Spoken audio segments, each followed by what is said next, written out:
Hi, this is Harold Szymanski from 360 Chestnut. Please watch as Eric Grunebaum and I talk about the future of natural gas and alternative energy. Enjoy! Besides doing the film on coal and wind, I'm also actually getting into renewable energy myself and working with a startup right now. So I've been going to a lot of, there's a lot of good talks and seminars around.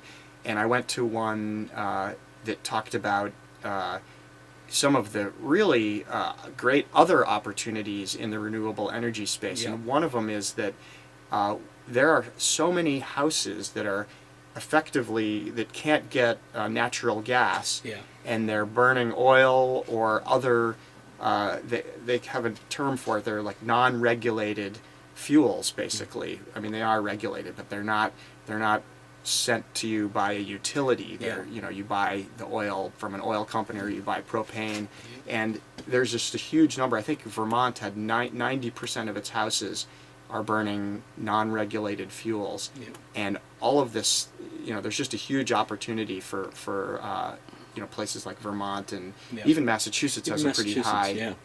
I forgot what it's like, 50% or something. It is. It's you know, so across the country right now, still about 8 or 9 million households are burning oil, and about the same number are burning propane, and those are both right now the most expensive fuels to be burning. So there's opportunities, you know, both with natural gas or geothermal in particular, or there's, you know, even new technologies like ductless mini split systems, which are highly efficient. They run off electricity, but are highly efficient, and they're also just a great direction to go. But the future is probably doing a lot of these fuel conversions. Yeah, and have you heard about a guy I met who's actually one of the commissioners of the Department of Public Utilities in Massachusetts? So it's a pretty high position that regulates the utilities. I mean, we had a long conversation mostly about solar, but he said for his own house he'd put in a combined heat and power system. I thought that was pretty cool. That's pretty cool. Combined heat and power is one of those things that you usually hear about for big buildings, where you're making electricity and heat at the excess heat is used to heat the building, and the electricity is used to, you know, provide electricity for the building. So you're getting the most out of the fuel, and but the idea that you could do this in a house-size system is kind of amazing. I think he's on the bleeding edge there of technology, but I was kind of surprised by that. You know, what's amazing too is the tax credits available to some of these new technologies. You know, right now for geothermal, for solar, you're looking at a 30% tax credit, which basically means 30% off a system. And that is just, you know, too good to be true in a lot of ways. And for a system that's going to keep on saving you money for years to come.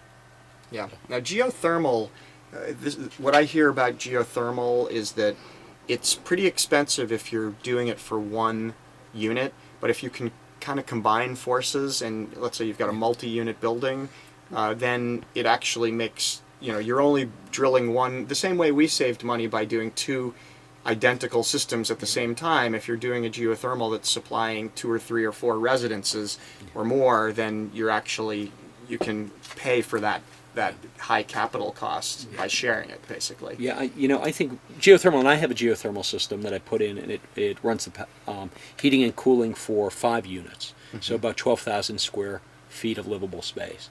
You know, the issue with geothermal right now, it's just fabulous technology, but from a purely financial perspective, you have to weigh it against right now natural gas right now. Though, depending on what sort of financial incentives your state might have, like here in Massachusetts, you get 30% federal tax credit, but then you can get a $25,000 interest-free loan to do a geothermal system. Plus then there's about another couple $1,000s in rebates from the manufacturer, and suddenly that gets to be a really nice you know, way to have a far less expensive system that over time is just going to be incredibly cheap.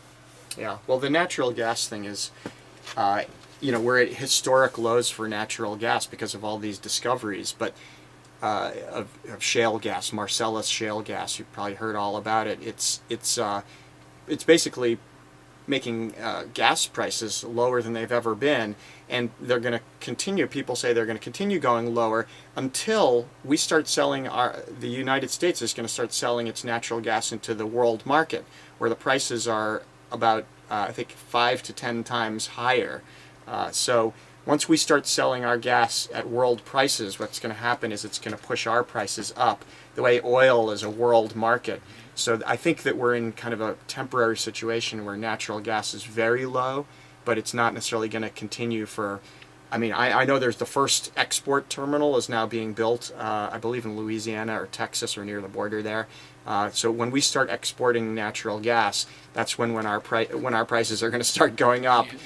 So yeah, natural gas is a really good thing right now in terms of the costs, but it's probably not going to go on forever at those prices. That's my understanding of it. That's right, and also there's a technology issue because now there's this funny little window here where it's just not a particularly regulated industry from the terms of how they're pulling it out of the ground. Things like hydrofracking, basically right now the regulation is fairly limited. That's also going to change, and that'll have a cost as well.